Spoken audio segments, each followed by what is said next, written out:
இந்தியாவை யார் ஆள்றது அப்படிங்கும்போது தம்பி அண்ணாமலை அவர் தலைமையில் ஐயா மோடி பிரதமர்னு ஒரு கூட்டணி அமைச்சுக்கிட்டாரு. ஐயா ஸ்டாலின் அவர்கள் இந்தியான்னு ஒரு கூட்டணி வச்சுக்கிட்டாங்க, அவங்க காங்கிரஸ் கட்சி. ஐயா எடப்பாடி, இப்போ நான் 4வது இடத்துல நிற்கிறேன். எனக்கு என்னுடைய பழைய சின்னத்தை எடுத்துட்டாங்க.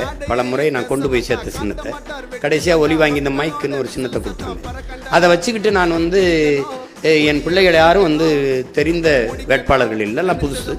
36 லட்சம் வாக்குகளை எனக்கு போட்டு ஒரு முழு இசைவு பெற்ற, அதாவது அங்கீகாரம் பெற்ற ஒரு கட்சியாக எனக்கு கொண்டு கொடுத்துருக்காங்க. ஒரு சின்னத்தை திருப்பி எந்த சின்னத்தை இழந்தனோ அதே சின்னத்தை திருப்பி எடுக்கிற அளவுக்கு கொண்டு வந்திருக்காங்கன்னா, இப்போ என் மக்களுக்குள்ள ஒரு தேடல் இருக்கு. இந்தியாவை யாரை ஆள்றதுன்னு என்னை தேடின என் மக்கள் தமிழ்நாட்டை யாரை ஆள்றதுங்கிறதுல என்னை தேடாமல் இருக்க முடியாது. சின்னம் இதுவரைக்கும் 3வது பெட்டி 4வது பெட்டியில் இருந்திருக்கு. இப்போ அது முதல் பெட்டியில் இருந்தே ஆகணும்.